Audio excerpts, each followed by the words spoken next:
Assalamualaikum. Apa dia musyrik ni?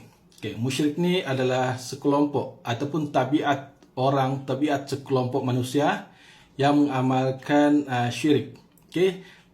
Sementara syirik ni adalah kata lawan bagi tauhid. Syirik ni adalah orang tu bertuhankan Allah, dalam masa yang sama dia menyembah sesuatu selain dari Allah.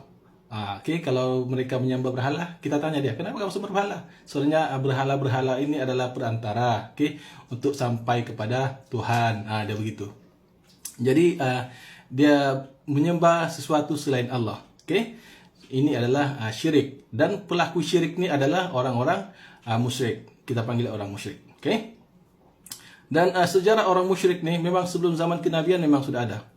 Dan hari ini pun kita memang masih melihat, okay, memang ada orang musyrik. Orang memuja Allah di rumah ibadah orang bukan Islam, okay? Orang menuhankan sesuatu selain Allah lah. Kalau kita tanya sama juga jawapan orang, kami ni setakat apa yang ada di depan kami ni, yakni berhala ni, depan kami sebenarnya adalah untuk wasilah untuk menyampaikan doa kepada Tuhan kami. Okay, samalah dengan orang musyrik zaman dulu. Syirik ni kata lawan bagi perkataan tauhid. Okay, tauhid ni adalah di mana kita mengesahkan Allah Subhanahu wa taala. Kita tidak menduakan Allah. Okay, kita hanya menyembah Allah Subhanahu wa taala dengan sebenar-benar keimanan dan ketakwaan kepada Allah. Jadi dalam pembelajaran Tauhid 3 serangkai, okay, setengah asatizah, okay, berkata Tauhid 3 serangkai ini memang tidak sesuai, bahkan bahaya, sebab dalam penerangan dalam perbahasan Tauhid Rububiyah, okay, ada diterangkan bahawa orang musyrik juga bertauhid. Ini salah. Okay. Bila dia sudah syirik, maknanya dia tidak bertauhid. Dia kata lawan, dia tidak boleh ada dua-dua. Dia kena salah satu. Kalau dia bertauhid, maknanya dia tidak syirik. Kalau dia syirik, bermakna dia tidak bertauhid. Ini kefahaman yang perlu kita faham betul-betul lah, kan. Jadi orang musyrik itu dia tidak akan bertauhid. Jadi ini kita perlu faham. Sebenarnya tidak ada masalah pun pembelajaran Tauhid 3 serangkai ini. Kalau dikata bahaya, Tauhid 3 Asy'ariyah pun ada juga kelemahan dia, kan.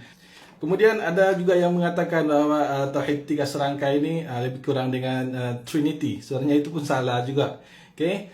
Cuma apa yang kita perlu faham, bila kita belajar Tauhid 3 serangkai, kita perlu belajar tiga-tiga. Kita tidak boleh belajar salah satu. Begitulah.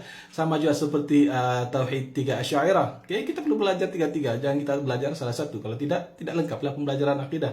Apapun ini hanyalah susunan pembelajaran akidah. Okay, sebab dalam Asy'ariyah pun macam al-nubuwah, kan, ada al-nubuwah. Syiah pun ada konsep al-nubuwah. Jadi macam mana tu?